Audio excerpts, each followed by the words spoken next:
Hey guys, Cam for 15 back at it with another video for you guys. Back with another episode of the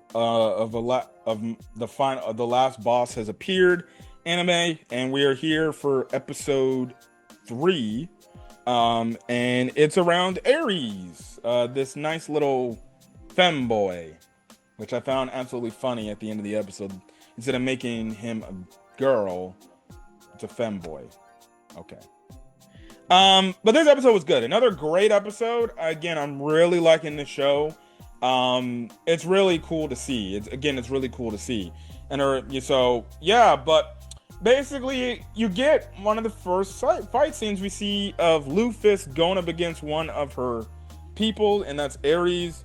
And we start off with a flashback where Lufas basically, appears before Aries, who's the sheep, and the sheep is again not trying to take anything away. And Lufas is like, "Oh, what are you going to do about it? Are you just going to keep crying and do nothing? Or are you going to stand up and do something?" And essentially, you see how Aries was, basically intrigued with Lufas, and albeit getting beat by Lufas fairly easily, Lufas respected Aries and said, "You know what? You're actually a good, because see, this is how you need to start acting." And Lufas is like, "Why don't you just come join me? Why don't you come follow me? I'll make sure to take care of you, and I can show you how to get stronger." So that thing gets into the present. So we do see how the kingdom's forces are going up against Ares's forces, and they're having, it's kind of like, back and forth, back and forth.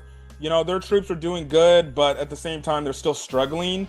But it isn't until one of the heroes ends up actually showing up to turning the tide of the battle, and that's when also Aries shows up, who is basically a gigantic freaking lamb or sheep or whatever.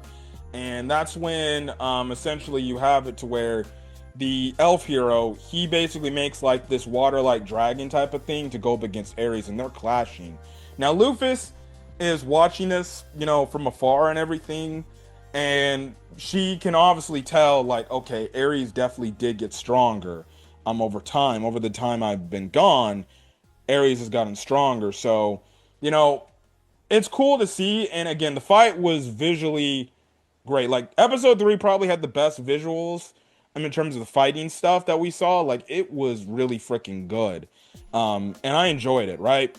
Now, we do find an interesting thing about the heroes is the fact that so after they defeated the Demon King, they ended up actually having a curse that actually limited the true strength they have. So they're actually limited with what they can do. They're still strong, but not as strong as what they should be, because there's a curse on them that's limiting basically their super, that basically cut like their power in half, right?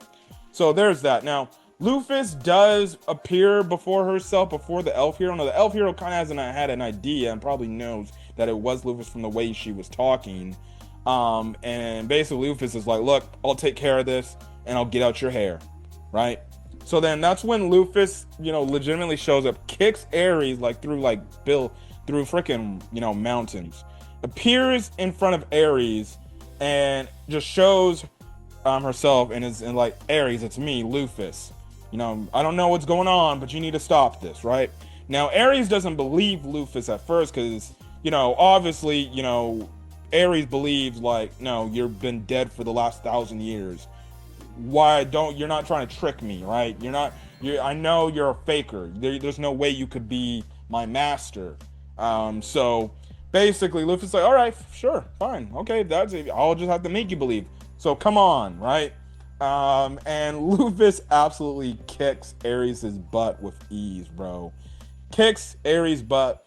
Does his final attack on Aries. Aries then turns back into the femboy. And is like, "Master Lufas." And, obviously realizes like that's actually, his master that he basically was with for those years that, he was with her. And you just have it where Lufas is comforting Aries. I did find it funny when Dina showed up, and Dina's like, "Oh, hey, I bet you remember me, don't you?" And Aries is like, "Who are you again?" And she's like, I'm freaking, Lady Lufas's right-hand woman. And that's when Aries like, oh yeah, you're that girl that said nothing. And obviously Dina's upset because she's like, how does, she's like, Lady Lufas knew who I was, but not you? Even though Lufas like, actually, I don't blame him for saying that because I actually thought the same exact thing. I just had to act like as if, I knew Dina was here the entire time. But regardless, Aries is now joining the group, joining the party. And that's when you also ended up getting that post-credit scene after the ending, which is just a banger. Um, right, where essentially, obviously it was revealed that when they came up with the Aries character, they decided to make Aries a femboy because I guess femboys are the trend, I guess, in the show. But okay, that's all I gotta say. So, anyways, I'm the God Ever, guys. Again, apologies for getting these videos out or this video out later. I don't know if you guys can see in my background. You could probably see a little bit. I've been playing freaking Digimon Time Stranger like crazy, because I'm trying to especially beat the game, especially before Pokemon Legends ZA comes out this week. So apologies for delays. It's just I really am enjoying Digimon Time Stranger. It is a really good game. So if you like Digimon and you haven't picked it up, definitely play Digimon Time Stranger. It's one of the best anime games I've played straight up. So yeah, but anyways, I'm gonna get out of here, guys, because in 30 minutes I got to go watch my Chicago Bears hopefully beat the Washington Commanders, but we'll see. But anyways, I'm gonna catch you guys in the next video. Till then, guys, stay safe out there, hit that subscribe button, and we'll see you guys on the next video. Peace.